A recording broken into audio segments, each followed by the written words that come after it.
Shananaga Madantintara Takarunga Yasabiaha Kotala Dai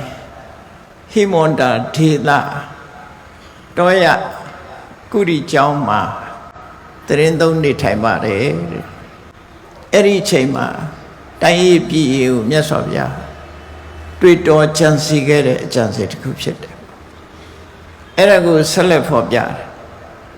Atako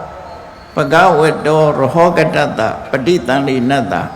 Eon Seda Do Privideko Udapati Erelu Toya Johnny Madrindo Ne Chain Tabadi Ayo Miu Miu Dware Seiko Chodibi Tamaba Winzaya Gani Tapi Yasabia ye Seku Chansi Mutaku Pipola Kebare Eri Seku Chansi Mua Bajam Pitale Surago Atakarasiaga Shimbiararo Atamika Rasuna Risi Visiti Tayame Usure Tabi Ocho de Mini Nangamar Danda Kara Piliti Manudi Dedoa Abidan Jakayare Luri Akondo Ne Nisekayare Luri Era Rigo Tuide Kama Karunya Watena Eon City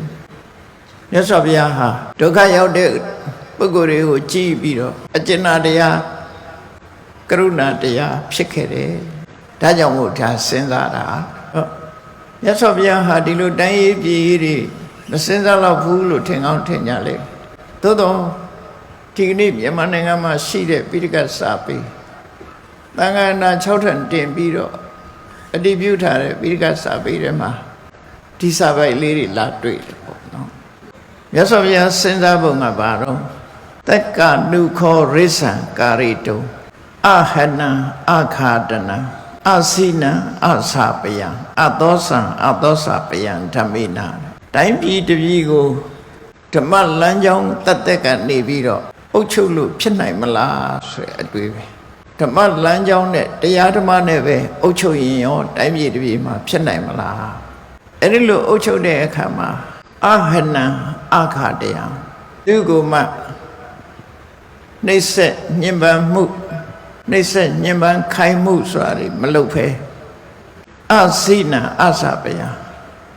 Padugo Boma Naima Yuve Anayu Mu Mapisive Adosa Paya Padugo Ma Soy Zedi Mapisive Pit Losive Dayanilan Tataka Deviro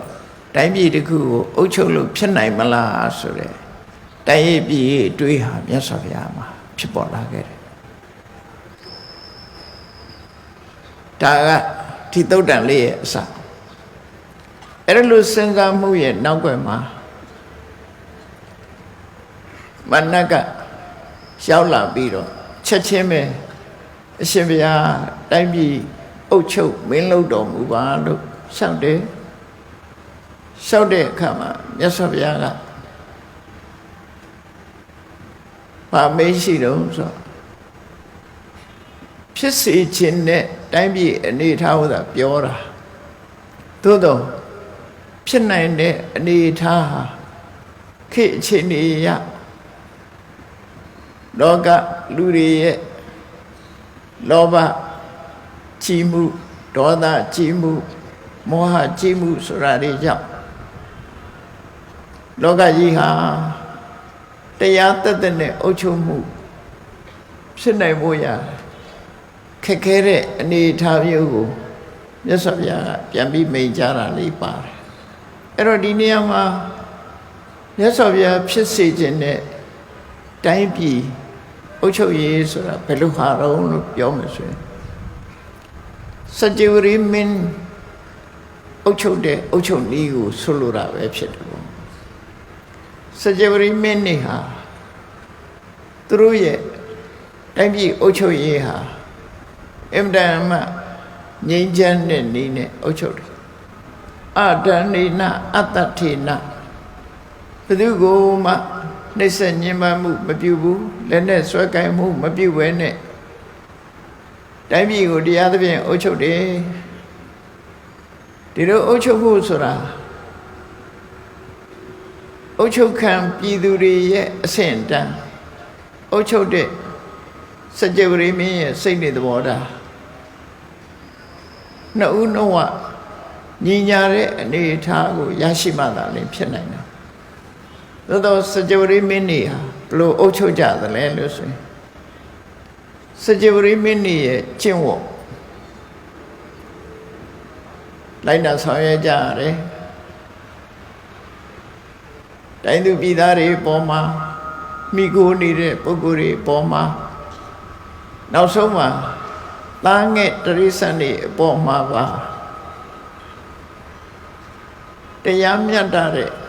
ကာဝယ်ဆောက်ရှောက်မှုကိုပေးရမယ်ထူးခြားတဲ့အချက်တစ်ခုကတော့ဘာလို့ဆိုရင်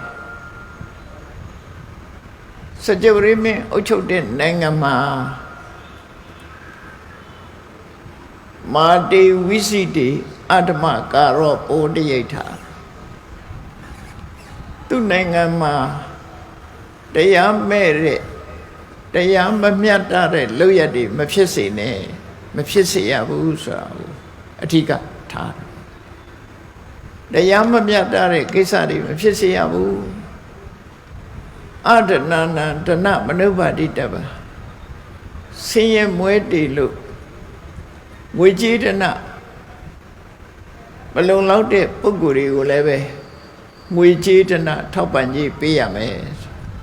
တော့စကြဝဠာမင်းရဲ့နိုင်ငံမှာအဲ့ဒီနှစ်ခုဟာအရေးတကြီးအုပ်ချုပ်တဲ့သဘောပဲ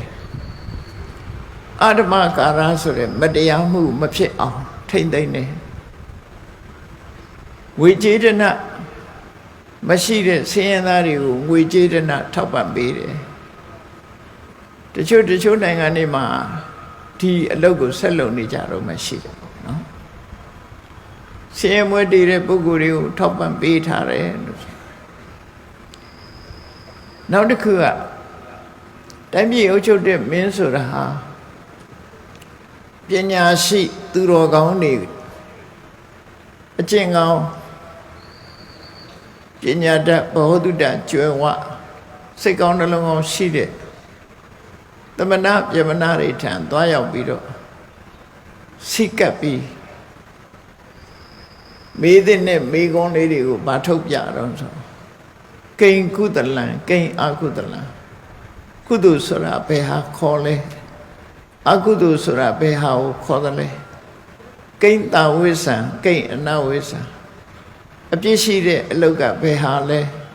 အပြစ်ကင်းတဲ့အလုတ်ကဘယ်ဟာလဲဘယ်အလုတ်ကလှုပ်တဲ့အလုတ်လဲဘယ်အလုတ်ဟာမလှုပ်တဲ့အလုတ်လဲဘယ်အလုတ်ကိုလှုပ်မှကြီးပွားချမ်းသာနိုင်တယ်လဲဘယ်အလုတ်ကိုလှုပ်ရင်ဆင်းရဲဒုက္ခကျုံနိုင်တယ်လဲဆိုတဲ့ဒီမေးခွန်းမေးပြီးတော့အလေးနဲ့ထားပြီးအဲ့ဒီတိုင်လိုက်တာကျင့်သုံးရမယ်ဆိုထူးခြားချက်ကလေးတွေဖော်ပြထားဒါကြောင့်မို့စကြဝဠာမင်းတွေဟာတိုင်းငံလှည့်လည်ပြီးတော့ပြည်သူတွေကိုဆုံးမဩဝါဒပေးတာသို့မဟုတ်သူ့အောင်ကအုပ်ချုပ်နေကြတဲ့တိုင်းနိုင်ငံတွေကအုပ်စိုးနေတဲ့ဘုရင်တွေကိုသူမိန်ခွန်းပြောတာဘာပြောလဲဆိုရင်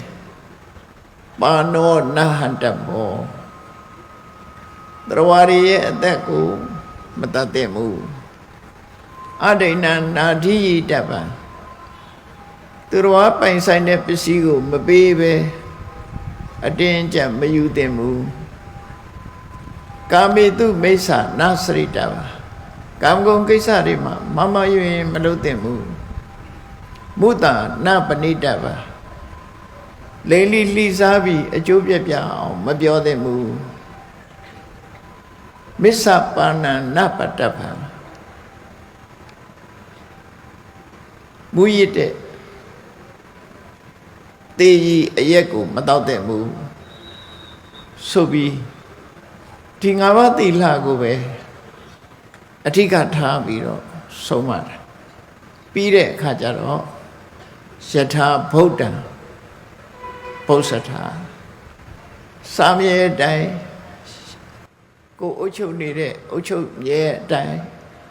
တိုင်းသူပြည်သားတွေကရရှိတဲ့အခွန်ပဏ္ဏတွေအချိုးကြအတိုင်းတိုင်းပြည်ကိုအုပ်ချုပ်ကြပါလို့စကြဝဠာမင်းကဒီလိုလှည့်ပြီးတော့တိုင်းကလှိလိရင်ဒီလိုပြောခဲ့တာဖြစ်ဒါစကြဝဠာမင်းခေတ်ကမြတ်စွာဘုရားတွေးတဲ့ဒီဘယ်သူကိုမှမနှိပ်စက်ပဲ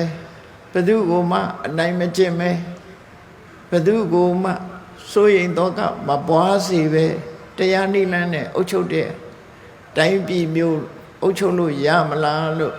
မြတ်စွာဘုရားတိုင်းပြည်မျှော်တွေးတာဒီစကြဝဠာမင်းရဲ့ခေတ်ကိုရည်ညွှန်းပြီးတော့မိန့်ကြားတာဖြစ်တယ်။ဒါကြောင့်စကြဝဠာမင်းဆိုတာရောတကယ်ရှိသလားဆိုတစ်ချိန်တုန်းကတကယ်ရှိခဲ့တယ်လို့နောင်အရိမတရားဘုရားပွင့်တဲ့အခါမှာလည်းပဲစကြဝဠာမင်းဆိုတာဖြစ်ပေါ်လာမှာပဲဖြစ်တယ်သင်္ခလို့ခေါ်တဲ့စကြဝဠာမင်းကြီးပေါ်လာမယ်ဆိုတာကိုစာပေကျမ်းကမှမှတ်တမ်းတင်ထားတာရှိတယ်အဲ့ဒီစကြဝဠာမင်းကိုပဲရှင်းရွယ်ပြီးတော့ idea kin ထူးခြားပြီးတော့စံပြဖြစ်တဲ့တိုင်းပြည်အုပ်ချုပ်တဲ့မင်းသို့မဟုတ် idea state တကယ်ကိုထူးခြားတဲ့တိုင်းပြည်တစ်ခုအနေနဲ့မှတ်တမ်းတင်နိုင်တဲ့အနေအထားတစ်ခုမြတ်စွာဘုရားဟာအဲ့ဒီအခြေအနေကိုရည်ညွှန်းပြီးတော့ဒီလိုများအုပ်ချုပ်နိုင်မယ်ဆိုရင်သိကောင်းမှာပဲလို့မြတ်ဗုဒ္ဓဖြစ်စေခြင်းနဲ့တိုင်းပြည်ကိုအခုလိုသရုပ်ဖော်ထားတာပဲဖြစ်ပါတယ်အဲ့တော့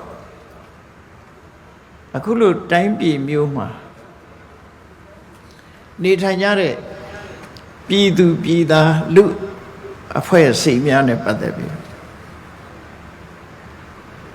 အဲ့ဒီလိုအုပ်ချုပ်လို့တိုင်းပြည်ဟာငြိမ်းချမ်းသာယာနေတယ်ဆိုတာ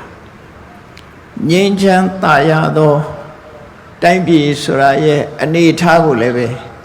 ကုတ္တဒနာတုတ်မှာပိဋကစာပေထဲမှာအခုလိုဖော်ထုတ်ထားတယ်ငြိမ်းချမ်းတဲ့တိုင်းပြည်ဆိုတာဘယ်လိုတိုင်းပြည်လဲခေမတ္ထိတာစနဗရာဒေသအလုံးဟာခိုင်မာသောငြိမ်းချမ်းရေးကိုရရှိထားတယ်အကန္နကတဘုံတကံရန်စူးရန်ညောင်နဲ့ပဲကင်းတယ်အနုပ္ပိလာညှင်းဆဲနှိပ်စက်မှုဖန်ဆီးတပ်ဖြတ်မှုဆိုတဲ့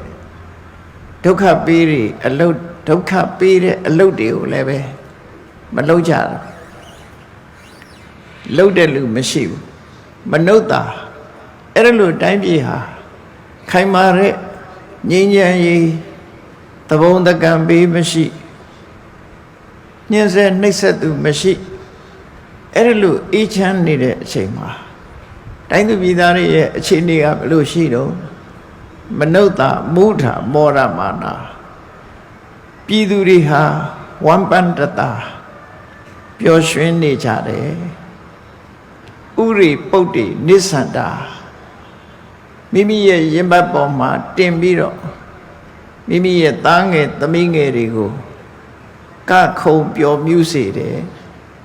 ချုပ်ပိန်အကဆိုတာပေါ့နော်ကလေးလေးကိုရင်ဘတ်ပေါ်တင်ပြီးတော့ကခိုင်ကြတယ်ငြိမ်းချမ်းမှုရဲ့တရုပ်ကိုဖော်ပြတာအပရုဒ္ဒကရာအိမ်တိုင်းမှာ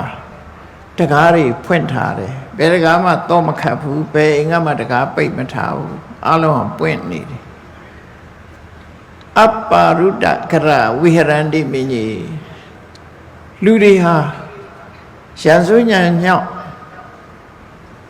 တဘုံတကံတခိုးတဝက်မရှိသည့်အတွက်ကြောင့်ငြိမ်းချမ်းစွာအဲ့လိုနေနိုင်ကြတဲ့ခေတ်ခါမျိုးဆိုတာရှိတယ်ဒါဟာငြိမ်းချမ်းတဲ့တိုင်းပြည်ရဲ့အနေအထားတစ်ခုပါပဲငြိမ်းချမ်းပြီဆိုရင်အဲ့လိုအနေအထားမျိုးရဆဲဒုက္ခပေးတာတွေမရှိဘူးရန်စုရန်ညောင်းတွေမရှိဘူးလူတွေဟာဝမ်းမြောက်ဝမ်းသာဖြစ်ပြီးတော့မိမိရဲ့သားငယ်သမီးငယ်လေးတွေနဲ့အတူတကွမြုပ်ပျော်လို့ အိန္ဒကားတောင်ပိတ်ဆို့တာမရှိဘဲနဲ့စိတ်ချမ်းသာကိုယ်ချမ်းသာဝမ်းပန်းတသာနေနိုင်ကြတဲ့အခါမျိုးငြိမ်းချမ်းသောတိုင်းပြည်လို့ခေါ်ပါတယ်ဒါလည်းပိဋကစာပေကုတ္တရဏတုံမှာပါတဲ့စကားတွေကိုပြောတာပိဋကစာပေမှာရှိတဲ့ information တွေပေါ့ message တွေအဲ့တော့တိုင်းပြည်ငြိမ်းချမ်းတယ်ဆိုတာဒီအခြေအနေမျိုးဖြစ်ရမယ်လို့သူတို့ဆိုတယ်အဲ့ဒါလို့ငြိမ်းချမ်းသာယာစွာနေတဲ့တိုင်းပြည်မှာညီညွတ်တဲ့လူအဖွဲ့အစည်းဆိုတာရှိရမှာဖြစ်တယ်အဲ့တော့ညီညွတ်သောလူအဖွဲ့အစည်းဆိုတာဘယ်လိုဟာကိုခေါ်တယ်လဲညီညွတ်သောလူအဖွဲ့အစည်းဆိုတာတရုပ်ဖော်ပြီးတော့ပြထားတယ်သမက္ခာလူအဖွဲ့အစည်းတစ်ခုဟာအတူသွားအတူနေအတူလုပ်ညီညွတ်ကြတယ်တမောရမနာ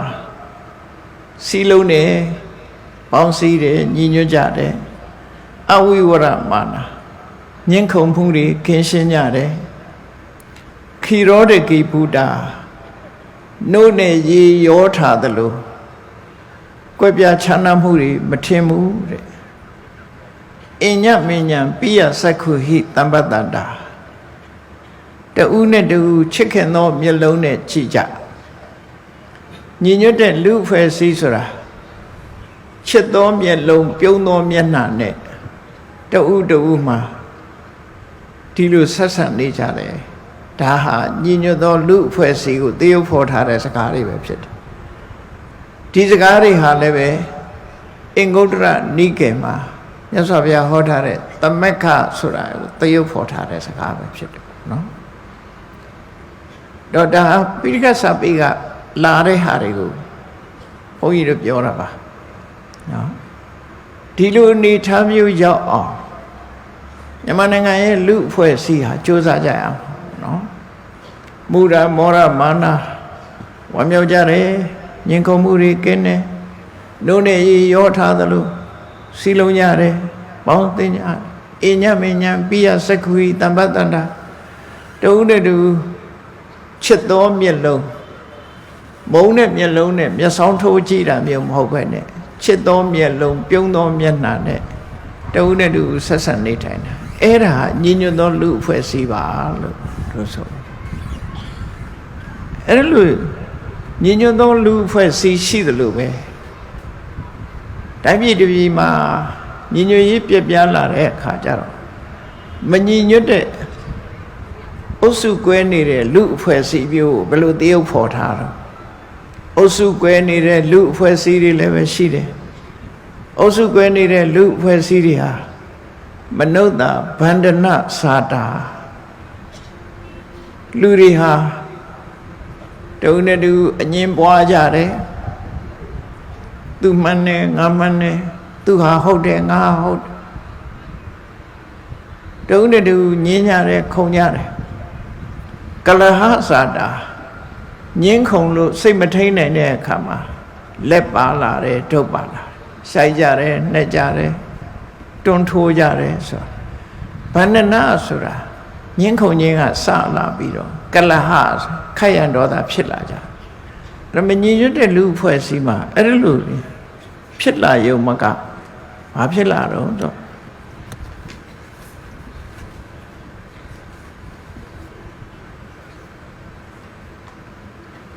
မငြိမ်ကြတော့ဘူးဆိုတဲ့အခါမှာဝိဝါဒပဏ္ဏအယူဝါဒတွေကွဲပြားလာတယ်တုံတဲ့တူစကားပြောဆိုမှုတွေကတိုက်ဆိုင်မှုမရှိကြတော့တူကတောင်းတူကမြောက်ဆိုတာလို့ကွဲပြားချမ်းသာတဲ့စကားတွေပြောလာတယ်အဲ့ဒီလိုပြောလာပြီးတော့အညမဉ္ဇံမုခတတ္တိဟိဝိတုထန္တာတူနဲ့တူနှုတ်လန်ထိုးကြတယ်မုခတတ္တိမုခဆိုတာနှုတ်တတ္တိဆိုတာလှမ်းတူနဲ့တူနှုတ်လန်ထိုးကြတယ်နှုတ်လန်ထိုးတယ်ဆိုတာဘာပြောတာတော့ဂုံသိက္ခာထိပါတဲ့စကားတွေကိုပြောကြတယ် ခဏခေတ်မှာဆိုရင် Facebook မှာရေးကြတယ်ပေါ့နော်ဂုဏ်သိက္ခာထိပါအောင်တူသိက္ခာတူချအောင်ရေးကြတယ်ပြောကြတယ်မညီညွတ်တဲ့လူအဖွဲ့အစည်းမှာဒီလိုအခြေအနေမျိုးတွေရှိတယ်ဆိုတာကိုလေအင်္ဂုတ္တရနိကေမှာမြတ်စွာဘုရားဟောထားတာဗန္နနာဇာတာညင်းကြတယ်ခုံကြတယ်ကလဟဇာတာရံဖြစ်ကြတယ်ဝိဝါဒပဏ္ဏတုံးနဲ့တူအယူဝါဒတွေကွဲပြားကြတယ်အညမညံမုခတတ္တိဟိဝိတုဒန္တာတုံးနဲ့တူနှုတ်လန်ထိုးကြတယ်စကနာထိုးကြတယ်တူဂုံသိက္ခာတူကပြက်အောင်ဂုံသိက္ခာယူရင်းတော့အောင်လူထင်သေးအောင်အဲ့ဒီလိုစကားမျိုးတွေနဲ့နာကြီးအောင်ပြောဆိုကြအဲ့တော့အပြန်လာဟာမေတ္တာခံပြီးတော့လူဖွဲ့ကြီးတစ်ခုလုံးဟာညီညွတ်ရေးပြက်ပြားပြီးတော့ဒီအုပ်စုတွေကွဲပြီးမညီညွတ်တဲ့လူအဖွဲ့အစည်းကြီးတစ်ခုမှာဒီလိုအခြေအနေမျိုးတွေကိုတွေ့ကြတာပဲဖြစ်တယ်ပေါ့အဲ့တော့တိုင်းပြည်တစ်ပြည်မှာတကယ်ကြည့်မယ်ဆိုလို့ရှိရင်တော့တိုင်းပြည်ဆိုတာဟာအရေးပါတဲ့ပုံကိုယ်တွေရှိတယ်အရေးပါတဲ့ပုံကိုယ်တွေကိုမဟာတာရစမ္မာခေါ်ထားတဲ့အတိုင်းဇာတကထေသနာကထုတ်ပြီးတော့ပြောရမယ်ဆိုတိုင်းပြည်ဒီပြည်မှာမရှိမဖြစ်သူ့နေရာနဲ့သူအရေးကြီးကြတယ်equally important ပေါ့သူလည်းအရေးကြီးတယ်ငါလည်းအရေးကြီးတယ်အလုံးဟာတူတယောက်မှအရေးမပါတာမရှိဘူးသူ့လောကအရေးပါတယ်ငါလောကအရေးပါတယ်ဒီလိုညင်းစရာခုံစရာမရှိဘူးသူ့တိုင်းတာနဲ့သူလူတိုင်းဟာအရေးပါကြတယ်အဲ့ဒါနဲ့ပတ်သက်ပြီးတော့တိုင်းပြည်တစ်ပြည်မှာအခြေအနေမတူတဲ့အခါမှာအရေးကြီးတဲ့ရှိတဲ့ရှိလိုက်တဲ့အရေးပါတဲ့ပုံကိုယ်တွေအကြောင်းပြောစကားပိုက်၄ပိုက်နဲ့တင်ပြောထားတာတို့လေးပဲဥက္ကထေသူရမိစ္ဆန္တိတိုင်းပြည်မှာစီရေးစီရာကျုံလာတယ်ပြည်ပကကျူးကျော်ဝင်ရောက်လာတာမျိုးစัจ jame တွေကတိုက်ခိုက်လာတာမျိုးကြရင်သူရသူ့ရဲကောင်းဟာအရေးပါတယ်တိုင်းပြည်ကာကွယ်ဖို့အတွက်ဟာသူ့ရဲကောင်းတွေလိုအပ်တယ်လို့ဆိုလို့ဒါတိုင်းပြည်အတွက်ရေးပါတယ်နောက်တစ်ခုကမန္တိတုအကုတ္တုဟလံတိုင်းပြည်ကြီးအရေးကြီးတဲ့ဟာတိုင်ပင်ဆွေးနွေးပြီးအုပ်ချုပ်ရေးကြစီမံတယ်အုပ်ချုပ်တယ်ဆိုတဲ့အချိန်မှာတိုင်းပြည်ဆွေးနွေးတဲ့အခါမှာအကုတ္တုဟလနှုတ်လုံတဲ့ပုဂ္ဂိုလ်ဟာဂရိသစ္စာတည်တဲ့ပုဂ္ဂိုလ်တိုင်းပြည်ပေါ်မှာသစ္စာရှိတဲ့ပုဂ္ဂိုလ်ဟာအရေးပါတယ်ပိယင်္စအနပ္ပနမိဒုက္ခဒုက္ခကိုခံစားကြဖို့အတူတကွအသုံးချဖို့ပျော်ရွှင်ကြပြီဆိုတဲ့အခါမှာမိတ်ဆွေရင်းချချစ်ခင်သူမျက်နှိုးသူတွေဟာအရေးပါတယ်လို့ဆိုနောက်တစ်ခုကအဋ္ဌိဇာတိစပဏိတံတိုင်းပြည်မှာပြဿနာအရေးအခင်းတစ်ခုကြုံလာတယ်ဖြေရှင်းရမယ်အရေးအခင်းတစ်ခုကြုံလာလို့ရှင်တကယ်ပညာရှိဟာလိုအပ်လာတယ်ဖြေရှင်းနိုင်စွမ်းရှိတဲ့အသိပညာတတ်ပညာရှိတဲ့ပုဂ္ဂိုလ်ဟာအရေးပါတယ်အဲ့တော့ဆိုလိုတာကဒီမဟာတာရဇမ္မာတိုင်းပြည်တစ်ပြည်အတွက်အရေးပါတဲ့ပုဂ္ဂိုလ်တွေကစီရေးကြုံလာတဲ့အခါမှာသူရဲ့ကောင်းတိုင်းပြည်ပြည်ဆွေးနွေးတဲ့အခါမှာသစ္စာရှိတဲ့ပုဂ္ဂိုလ်ဒုက္ခဒုက္ခမျှဝေခံစားကြတဲ့အခါမှာယဉ်နေတဲ့မိတ်ဆွေမိကောင်းဆွေကောင်းဖြည့်ရှင်းစရာအရေးကြုံလာလို့ရှိရင်ပညာရှိသူရဲကောင်းရဲ့သ သစ္စာရှိတဲ့နှုတ်လုံသူရဲ့ချစ်ခင်မြတ်နိုးတဲ့မိတ်ကောင်းဆွေကောင်းတွေရဲ့ပညာရှိရဲ့တိုင်းပြည်မှာသူ့နေရာနဲ့သူအရေးပါကြတယ်လို့ပြောတယ်အလုံးဟာသူ့နေရာနဲ့သူတန်ဖိုးထားရမယ်လို့ဒီမဟာသာရဇတ်ရဲ့ဒီ message ကငါသာအရေးပါတယ်ငါတို့အဖွဲ့အစည်းကသာအရေးပါတယ်သူတို့အဖွဲ့အစည်းအရေးမပါဘူးဆိုတဲ့အတွေ့တွေတွေးဆရာမလို့တော့အလုံးဟာတူညီသောအရေးပါမှုရှိသူ့နေရာနဲ့သူအလုံးဟာအရေးပါတယ်အလုတ်ချင်းတူကြလားလို့ဆိုမတူသူရဲကောင်းလုပ်တဲ့အလုတ်တိုင်းမင်းညှိနှိုင်းတဲ့အလုတ်မျှဝေခံစားတဲ့အလုတ်ပြဿနာအရေးကြုံလာလို့ဖြေရှင်းတဲ့အလုတ်ဒါထီစမှာတော့ဒါတော့ပဲပြောတာနော်စီးပွားရေးနဲ့ဆိုင်လို့ရှိရင်လည်းစီးပွားရေးပညာရှင်တွေလိုအပ်တယ်စီးပွားချမ်းသာတဲ့ပုဂ္ဂိုလ်တွေဟာတိုင်းပြည်အတွက်လိုအပ်တယ်ပညာနဲ့ပတ်သက်ပြီးဆွေးနွေးညှိနှိုင်းဖို့ကြတော့ပညာရှိတဲ့ပုဂ္ဂိုလ်တွေလိုအပ်တယ်အစစအရာရာသူ့နေရာနဲ့သူအားလုံးဟာလိုအပ်နေတယ်ဆိုတာအမှန်တမ်းထင်ရှားပါတယ်အမှန်တမ်းထင်ရှားအလုံးမတူတော့လဲ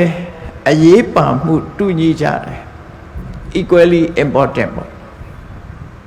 သူ့နေရာနဲ့သူအရေးပါတယ်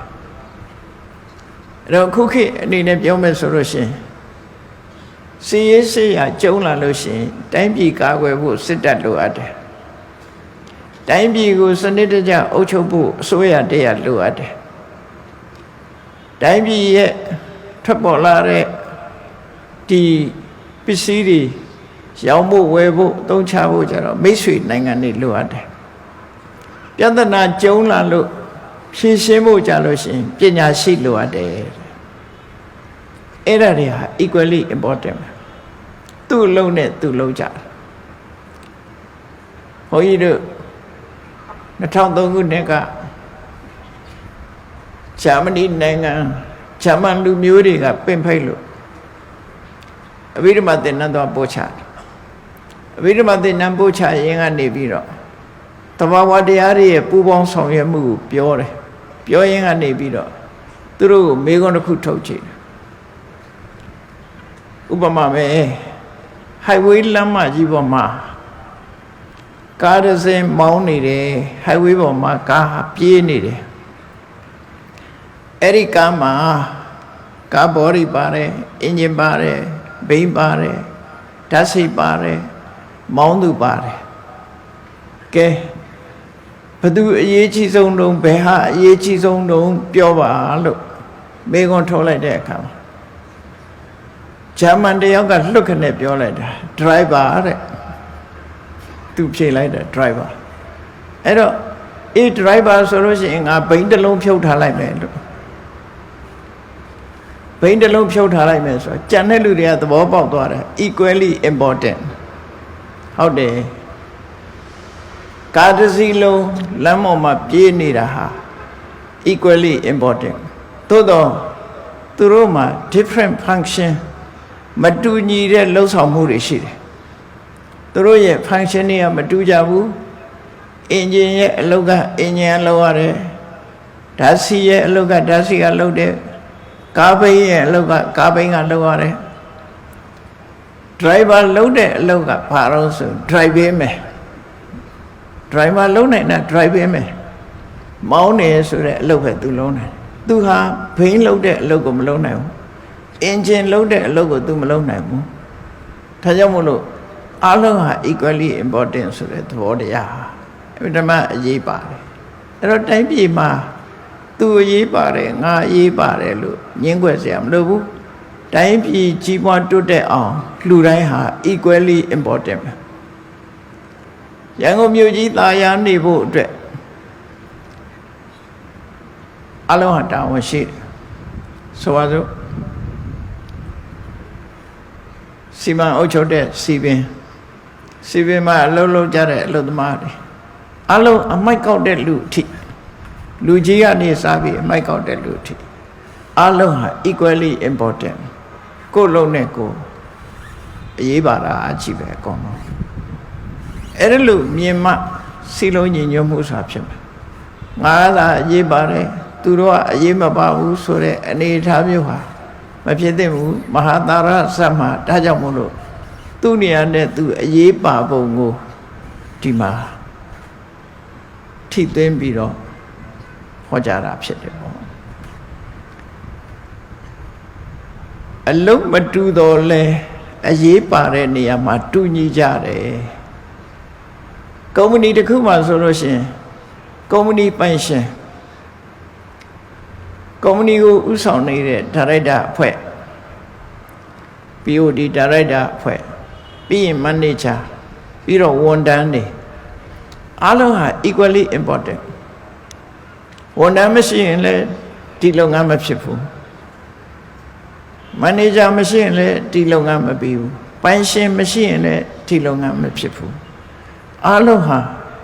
အဖွဲ့အစည်းတစ်ရပ်လုံးဟာဒီတိုင်းပဲအကုန်လုံးအရေးပါတယ်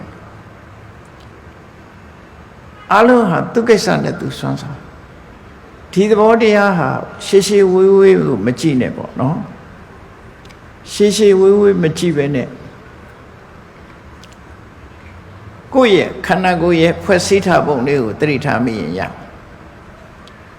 ဘုန်းကြီးတို့တွေမှာဥခေါင်းပိုင်းမှာမျက်စိရှိတယ်နားရှိတယ်နှာခေါင်းရှိတယ်လျှာရှိတယ်ကိုယ်ကာယရှိတယ်လမ်းလျှောက်တဲ့အခါမှာပဲကြည့်ခြေထောက်ပါမှလမ်းလျှောက်လို့ရတယ်မျက်စိပါမှလမ်းကိုကြည့်ပေးနိုင်တယ်အဲ့တော့မျက်စိရဲ့အလုပ်ကလမ်းကိုကြည့်ပေးတာမျက်စိအလုပ်သူကခြေထောက်လို့လမ်းမလျှောက်နိုင်ဘူးခြေထောက်ကတော့မျက်စိလို့မကြည့်နိုင်ဘူးဒါပေမဲ့သူလမ်းလျှောက်နိုင်တယ်ကျန်တဲ့ခန္ဓာကိုယ်စိတ်ပိုင်းတွေက balance ဖြစ်အောင်ထိမ့်ပေးထားတယ်အားလုံးဟာ equally important တခုချိုးယွင်းသွားတာနဲ့တပြိုင်နက်ဒီဆောင်ရွက်တဲ့ကိစ္စတစ်ခုကမဖြစ်တော့ကိုယ်ကိုယ်ခန္ဓာကိုယ့်ကိုပြန်လေးစမ်းစစ်ကြည့်လို့ရှိရင်လေအလုံးမတူပေမဲ့အရေးပါမှုဟာတူညီနေတယ်အောင်မြင်မှုအတွက်လုပ်ပုံကြီးကိုလုပ်တဲ့အလုပ်ချင်းကတော့မတူကြဘူးဒါပေမဲ့အားလုံးဟာ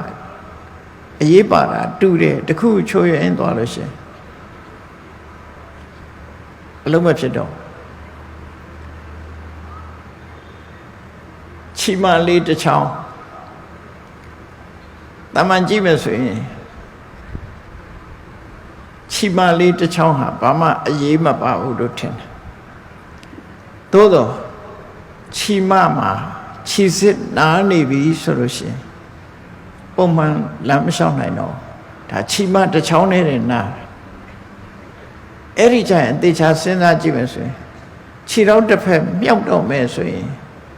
ခန္ဓာကိုယ်ကြီးတစ်ခုလုံးကိုဟောဒီခြေမကခေါင်းဆောင်ပြီးထောင်းပေးထားထမ်းပေးထားသူနားနေရင်ဒီလိုလုပ်လို့မရတော့သူတစ်ချောင်းနဲ့ပဲနားတာသို့တော့လူဟာပုံမှန်လမ်းလျှောက်နိုင်ခြင်းမရှိတော့အဲ့တော့ဘယ်ဟာပဲဖြစ်ဖြစ်ခန္ဓာကိုယ်ရဲ့အစိတ်ပိုင်းတွေဟာလည်းပဲ equally important နော်အားလုံးဟာရေးပါတယ်ဆိုတဲ့ဒီ theory ကိုအလေးနဲ့ထားပြီးတော့မြတ်စွာဘုရားဟောကြားတဲ့မဟာသာရသုတ်ပေါင်းစပ်ပြီးတော့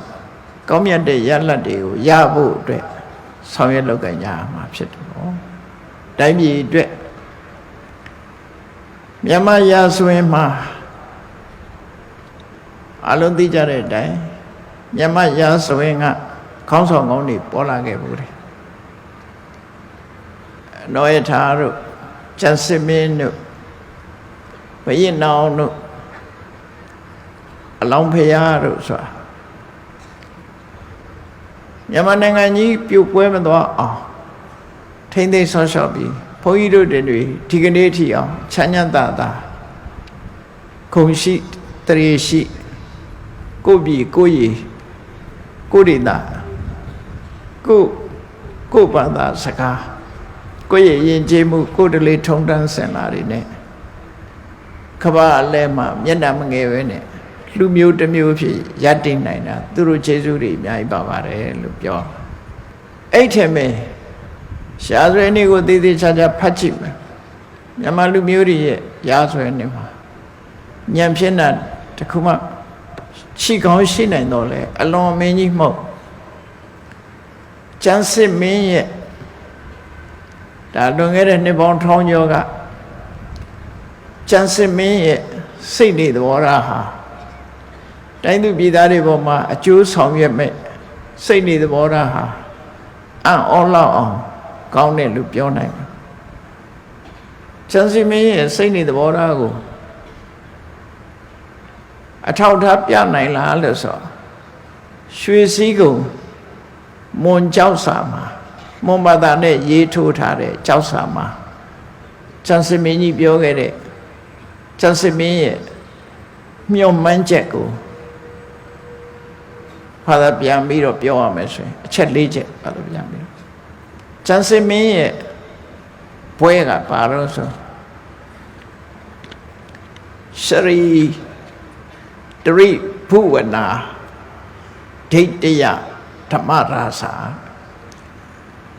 မြန်မာအတန်နဲ့ပြောမယ်ဆိုရင်တိရိတရိဘုဝနာအာဒိဋ္ဌ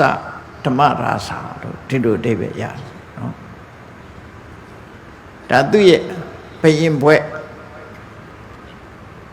သူ့ရဲ့ရည်မှန်းချက်တွေကိုဖော်ပြထားတဲ့အခါမှာအလွန်အတူယူစရာကောင်းတယ်မြန်မာလူမျိုးစစ်ကျန်စစ်မင်းကြီးကရွှေစည်းကုံစေတီမွန်ချောက်စာမှာမွန်ဘာသာနဲ့ရေးထိုးထားတာကိုပမာလို့ပြောရမယ်ဆိုရင်တိသားတကွယ်မယားတကွယ်ပူဆွေးတော့ကရောက်ပြီးငိုယိုးနေကြတဲ့ပြည်သူတွေရဲ့မျက်ရည်ကိုမေတ္တာလက်ဖြင့်တုပ်ပေးမယ်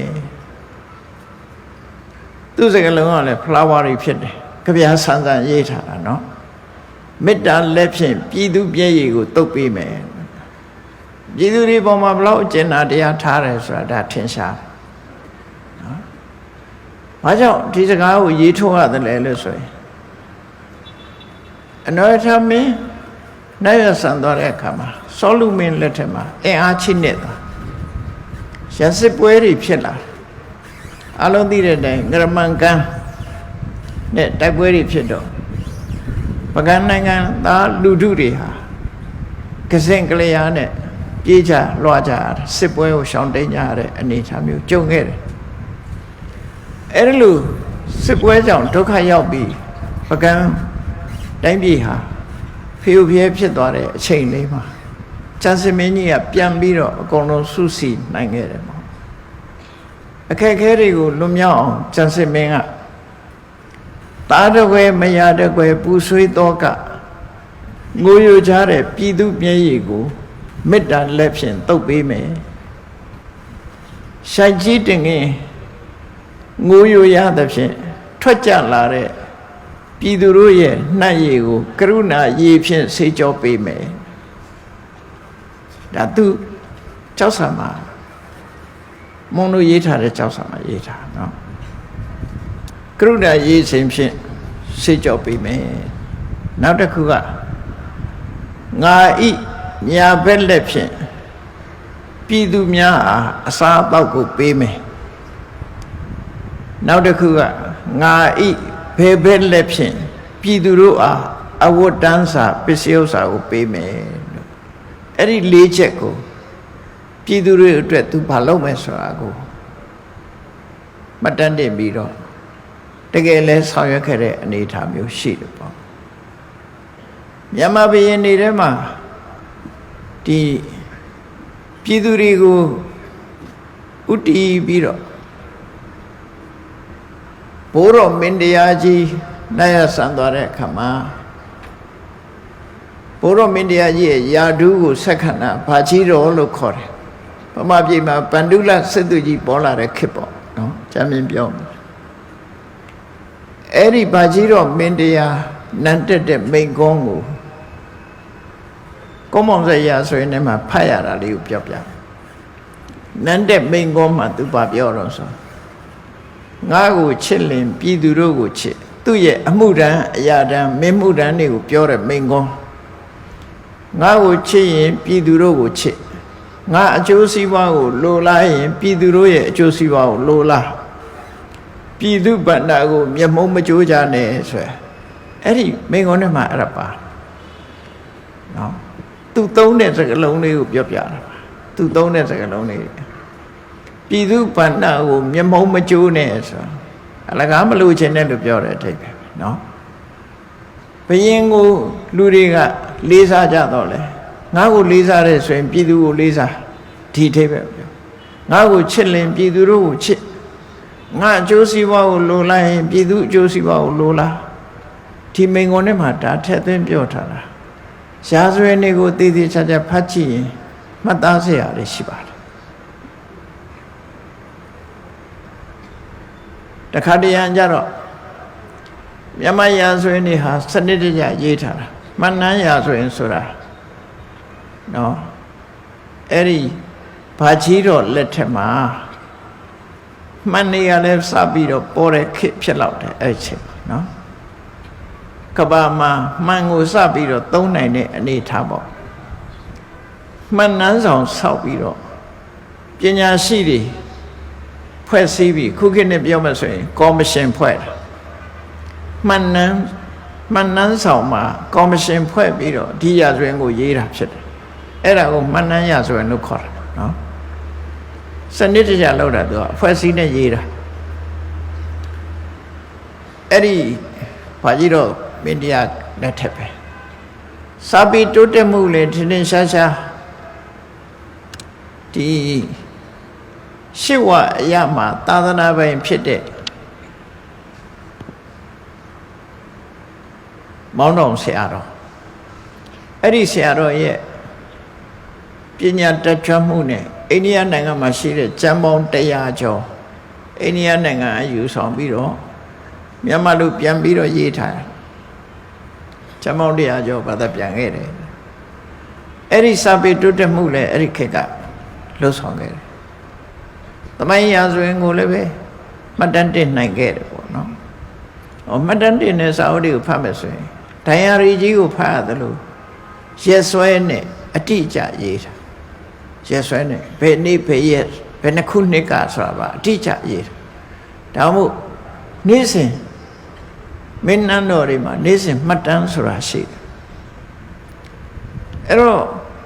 မြန်မာလူမျိုးတွေဟာတိုင်းတစ်ပါးအောက်ရောက်သွားတဲ့အခါကိုယ့်လူမျိုးတွေကစနစ်မရှိဘူးလို့ဒီလိုထင်ကောင်းထင်ကြစနစ်တွေပျက်စီးသွားတာသူတို့ခေတ်ကနန်းစဉ်ပြပိုက်နေ့စဉ်မှတ်တမ်းဆိုတာရှိတယ်အဲ့တော့တရားရီဆိုတာအနောက်တိုင်းကပေါ်မှလုပ်တယ်လို့ဒီလိုထင်နေတာမြန်မာမင်းကြီးရဲ့နေ့စဉ်မှတ်တမ်းအထီးတပြည့်စုံနော်နေ့စဉ်မှတ်တမ်းပစ္စည်းလေးတစ်ခုပေးတာကစပြီးတော့မြန်မာဘုရင်တွေဟာထီတိုင်းပေးလို့မရဘူးပစ္စည်းချင်းမြောင်ချင်းခံရတဲ့ပုဂ္ဂိုလ်ကဘုရင်တွေစီမှာထိုခေတ်အသုံးနဲ့ပြောမယ်ဆိုရင်အတနာခံတယ်ဆိုရယ်စာပြီးတဲ့အခါဘုရင်ကချီးမြှောက်တယ်ဆိုတဲ့စာအဲ့လိုစာနဲ့ကြီးပဲလှုပ်တာအလွတ်မဟုတ်ဘူး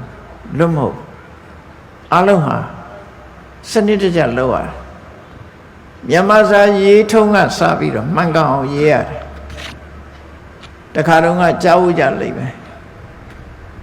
ဝန်ကြီးလို့ရေးရမယ်အစားဝန်ကြီးကိုနတ်သက်ပြီးတော့ဝန်ကြီးတာဝန်ကြီးတဲ့ပုဂ္ဂိုလ်ပေါ့ဝန်ကြီးအမတ်ကြီးမှာစာရေးတဲ့ပုဂ္ဂိုလ်အမှုတန်းကနေပြီးတော့နတ်သက်ဝန်ရမယ်အစားသေးသေးတင်ဝန်လိုက်တဲ့အခါကျတော့ဝက်ဝန်လို့ဝန်ဖြစ်သွားတော့သူ့တော်ရဲမောင်းထုတ်ခံအရေးယူခံရတယ်လို့ဆိုလို့လည်းပေါ့နော်အဲ့တော့မြန်မာစာမှာရေးထုံးတွေကစနစ်တကျအကုန်လုံးအဲ့ဒီခေတ်ကလေးစားလိုက်နာလေးစားလိုက်နာအဲ့လိုတိုင်းပြည်ကိုအုပ်ချုပ်လာတဲ့မြန်မာလူမျိုးတွေရဲ့အနေထားဟာနောက်ပိုင်းမှာကိုယ်ယဉ်ကျေးမှုတွေနဲ့ကိုမိလျော့ပြီးတော့ရုပ်လျော့ပြက်ပြက်သွားတာဖြစ်တယ်အလွန်အစင်လာကြီးမားတဲ့လူမျိုးလို့ကိုယ်အစင်လာကိုပြန်ထိန်းသိမ်းမှုကြိုးစားကြရမှာပဲဖြစ်တယ်ပေါ့နော်အဲ့တော့တိုင်းပြည်မျှော်တွေးကြည့်ဆိုတဲ့အခါဒီကနေ့မြတ်စွာဘုရားရဲ့အဆုံးအမစကားလေးကိုမှတ်သားပြီးတော့ကြည့်ရအောင် လူဖွဲ့စည်းတစ်ခုဟာညီညွတ်နေမှသာတိုင်းပြည်ဆိုတိုးတက်နိုင်တယ်ဒါအားလုံးသိတယ်ပြောလဲပြောနေကြတယ်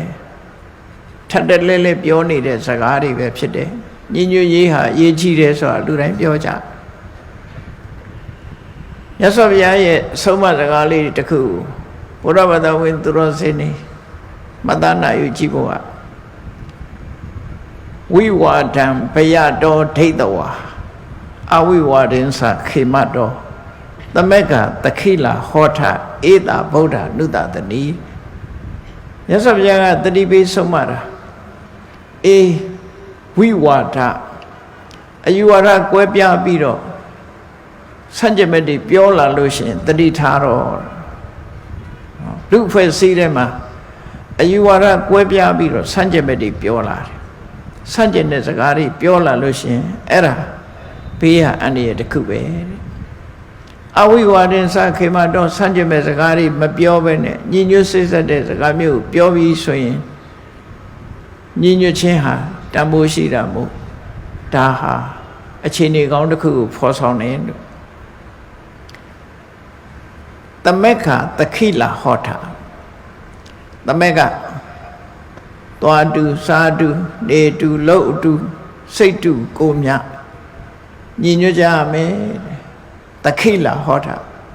ဆက်ဆံရေးတူနဲ့တူပြည့်ပြည့်ကြရမယ်မိကောင်းဆွေကောင်းအနေထားမျိုးတဲ့ပြည့်ပြည့်ပြည့်ပြည့်ဆက်ဆံပေါင်းသင်ရမယ်ဧတာဗုဒ္ဓနုတတနိဒါဟာမြတ်စွာဘုရားရဲ့အဆုံးအမပါလို့မြတ်စွာဘုရားဟောတဲ့အဆုံးအမတရားတော်တွေဟာလူလူသေးမရှိအောင်ဒီလိုအဖက်ဖက်ကဆုံးမခဲ့တာဖြစ်တယ်အဲ့ဒါကိုကြည့်မယ်ဆိုရင်ကောက်ချက်ချကြည့်လိုက်တဲ့အခါအမြင်မတူပေမဲ့စိတ်ထားဖြူစင်မှာသူ့အမြင်ကိုယ်အမြင်ဆိုတာရှိနိုင်တယ်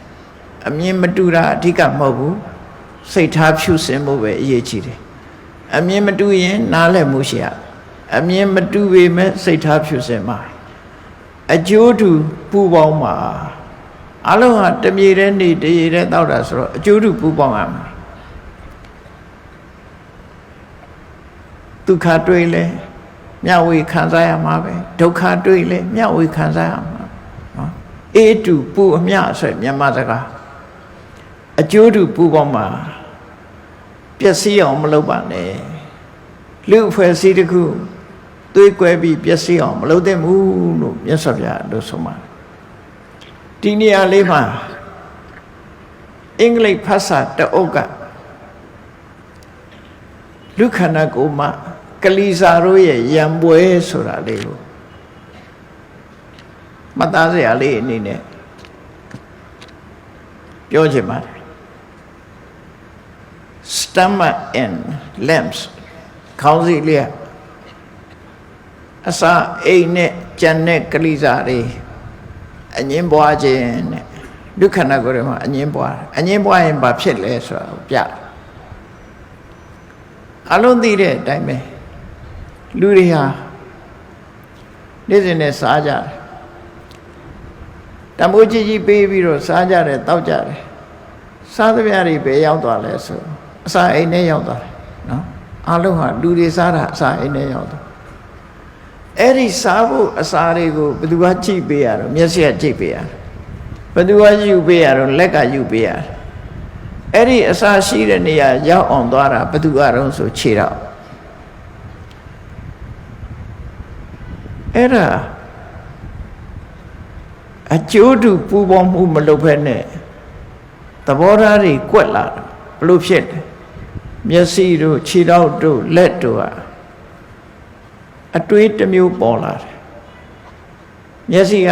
ဘယ်နေရာအစာရှိတယ်ငါကြည့်ပေးရတယ်ပြီးတော့လည်းငါလည်းမစားရအောင်ခြေထောက်ကလည်းအစာအာဟာရရှိတဲ့နေရာငါသွားပေးရတယ်သွားပေးရတယ်ငါလည်းမစားရအောင်လက်ကလည်းပဲအစာအစာတွေငါကယူပေးရတယ်ဒါပေမဲ့ငါစီမှာတစ်စီးမှမရှိဘူးတစ်ခုမှမရှိအားလုံးဟာအစာအိမ်ဆိုတဲ့ကောင်ကလက်ဝကြီးအုပ်သွားတယ်အကုန်လုံးသူ့ထဲကြီးကုန်ရောက်သွားတယ်ပုံမြင်လေးတစ်ခုပေါ့အဲ့လိုလုပ်ပြီးတော့မကျင့်တတ်ဘူးအစာအိမ်လူပါဝတယ် မကျေနပ်ဘူးခြေတော့ကလည်းဆန္ဒပြတယ်အစာရှိတဲ့စီသွားမပေးဘူးမျက်လုံးကလည်းကြည့်မပေးတော့ဘူးလက်ကလည်းယူမပေးဘူးဖြတ်လေးဖြတ်နဲ့ဖြတ်လိုက်ကြသူတို့တရက်နှစ်ရက်သုံးရက်တပတ်ကျော်လာတဲ့အခါဘာဖြစ်လာတော့ဆိုအစာအိမ်နဲ့အစာမရောက်တော့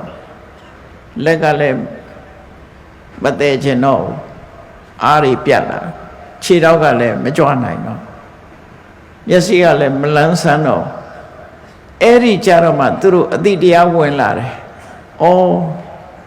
သူစီရောက်တာဟာငါတို့အတွက်ပါလားသဘောပေါက်သွားတယ်ဒါမှတ်သားစရာလွန်ကောင်းတယ်ဥပမာတစ်ခုဗမာပြည်မှာကုမ္ပဏီတွေလုပ်တယ်ကုမ္ပဏီဝန်ထမ်းနဲ့ကုမ္ပဏီပိုင်ရှင်ဆိုပါစို့အရင်ဒီထုတ်တဲ့ကုမ္ပဏီပိုင်ရှင်ကိုဝန်ထမ်းတွေကငါတို့ကလုပ်ရတယ်နေရောညရောငါတို့လုပ်လို့ရသမျှငွေကြေးအမြတ်တွေကသူ့ကြည့်ပဲယူတယ်ဒီအမြင်မျိုးမြင်လာပြီဆိုလို့ရှိရင်ကုမ္ပဏီဝန်ထမ်းတွေကမလုပ်တော့ကုမ္ပဏီပိုင်ရှင်ကလည်းငွေကြေးတဏမရဘယ်သူကိုထိခိုက်တုံးဆိုတော့ကုမ္ပဏီပိုင်ရှင်ကဝန်ထမ်းတွေမရှိတဲ့အခါကုမ္ပဏီကိုပိတ်လိုက်တယ်ပိတ်လိုက်တော့နံပါတ်1ထိတာဘယ်သူတုံးဆိုဝန်ထမ်းတွေစာဝတ်နေဒုက္ခရောက်သွားအဲ့တော့ကုမ္ပဏီငွေကြေးတဏရင်းနှီးထားတဲ့ကုမ္ပဏီပိုင်ရှင်ကကုမ္ပဏီပိုင်ရှင်ကြောင့်ငါတို့ဟာနေစဉ်စာဝတ်နေပြေးလဲနေတယ်လို့ကျေးဇူးတင်ရကုမ္ပဏီပိုင်ရှင်ကလည်းဝန်ထမ်းတွေကိုသူတို့လုပ်ပေးလို့ငါတို့ငါလက်ပတ်နေတယ်ဆိုကျေးဇူးတင်ရနှစ်ဦးနှစ်ဝနော်အကျိုးတူပူပေါင်းပါမှလုပ်ငန်းတစ်ခုကအောင်မြင်တယ်ဆိုတာထင်ရှားတယ်ပေါ့နော်အဲ့ဒါလို့ပူပေါင်းဆောင်ရွက်ဖို့ဟာအမှန်တမ်းအရေးကြီးတယ်အဲ့ဒါလို့လူခန္ဓာကိုယ်မှာအခုလိုကလေးစားတွေရံဖြစ်တယ်လို့လူအဖွဲ့အစည်းတွေကလုပ်ငန်းကိုင်တာတွေမှာလည်းပဲအစင်မပြေဘူးအတွေးတွေလွဲမှားတယ်ဆိုလို့ရှိရင်ဒီလူအဖွဲ့အစည်းကြီးတစ်ခုလုံးကပျက်စီးသွားနိုင်တယ်ပေါ့အရေးကြီးဆုံးကဏိကုံးချုပ်အနေနဲ့ဘုန်းကြီးတို့တတိပေးချင်တာကတော့ auto immune disease ဆိုတဲ့ auto immune disease ဒီယောဂမဆွဲကပ်ဖို့လူအဖွဲ့အစည်းထဲမှာ auto immune disease ဆိုတာဘာကိုပြောတာတုံးဆိုကိုယ်တဏ္ဍမှာရှိတဲ့ခန္ဓာကိုယ်တွေကဒီ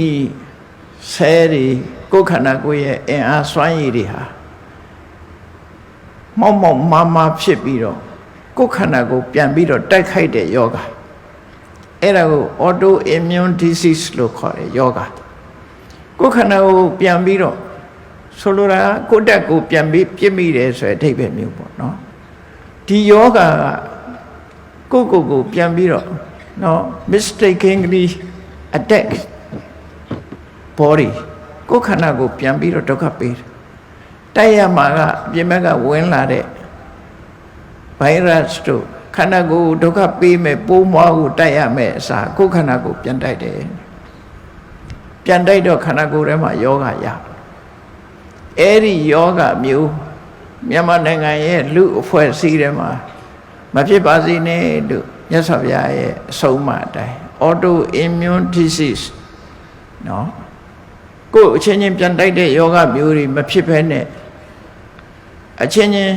ညီညွတ်စိတ်ဆက်စွာအကျိုးတူစိတ်ထားဖြူပြီးအကျိုးတူပူပေါင်းပြီးတော့လှုပ်ဆောင်ကြရမှာမြတ်စွာဘုရားသခင်ကိုရောမြတ်ရဲ့အဆုံးအမတိုင်းအခုပြောတဲ့စကားတွေဟာကိုကားတာအကုန်လုံးပိဋကတ်တော်ကများပါတယ်နော်ဥပမာလေးတစ်ခုပဲဖတ်စာတဲ့အနေကိုပြောတာအဲ့တော့ဝိဝါဒံဘယတော်ဒိဋ္ဌဝါအဝိဝါရင်စခေမတော်သမက္ခသခိလာဟောထဧတာဗုဒ္ဓနုတတနိ ပြည်တော်စုမြန်မာနိုင်ငံတော်မှာမိတင်းပြီးတော့နေကြတဲ့ရဟန်းရှင်သူပြည်သားအလုံးတို့စံကျင်မဲ့စကားပြောခြင်းဟာမတူညီတဲ့စံကျင်မဲ့စကားတွေကိုပြောနေခြင်းဟာအန္တရာယ်ကြီးတစ်ခုဖြစ်ပါတယ်ညီညွတ်စိတ်ဆက်တဲ့စကားပြောခြင်းဟာငြိမ်းချမ်းသာယာမှုအတွက်အထောက်အကူဖြစ်ပါတယ်ဒါကြောင့်ညီညွတ်ခြင်းပေါင်းစည်းခြင်းပြေလည်ခြင်းဆိုတဲ့အနေအထားတွေနဲ့မိမိတို့နေ့စဉ်ဘဝလှုပ်တဲ့လှုပ်ထိုက်တာတွေကိုအမြင်မတူပေမဲ့စိုက်ထားဖြူစင်ပြီးအကျိုးတူပူပေါင်းလို့ဆောင်ရွက်ကြပါလို့မြတ်စွာဘုရားရဲ့အဆုံးအမအတိုင်းရည်ညွှန်းပြီးတော့တိုက်တွန်းခြင်းဖြစ်ပါတယ်တရားချက်ခင်သူတော်စင်ပြိဿအပေါင်းတို့မြတ်ဗုဒ္ဓဟောကြားခဲ့တဲ့ပိဋကတ်3သွဲ့နိကေ9ပြဓမ္မခန္ဓာပေါင်း84,000မှာစီးပွားရေးနဲ့ပတ်သက်တဲ့တရားမျှတမှုလူမှုရေးနဲ့ပတ်သက်တဲ့တရားမျှတမှုပေါင်းသင်းဆက်ဆံရေးနဲ့ပတ်သက်တဲ့တရားမျှတမှုလိုက်နာကျင့်သုံးရမယ့်အချက်တွေဟာပြည့်ပြည့်စုံစုံလမ်းညွှန်ဟောကြားထားတာဖြစ်လို့မြန်မာနိုင်ငံရဲ့ပိုင်ဆိုင်တဲ့ပစ္စည်းပမာဖြစ်နေတဲ့မြတ်ဗုဒ္ဓရဲ့အဆုံးအမပိဋကတ်3သွဲ့နိကေ9ပြဓမ္မခန္ဓာပေါင်း84,000ဟာအနောထဘုရင်ကြီးလက်ထက်ကစပြီးခဏိထိအောင်ရှင်သန်ပြီးမြမပစ္စည်းကဲ့သို့ဖြစ်နေတာကိုအမတ်တမဲ့မနေပဲနဲ့ဒီပိဋကတ်3ပုံထဲမှာပါတဲ့အချက်လက်တွေကိုတတ်နိုင်သမျှသိရှိနားလည်အောင်မှတ်သားနာယူကြိုးစားအားထုတ်ကြပြီး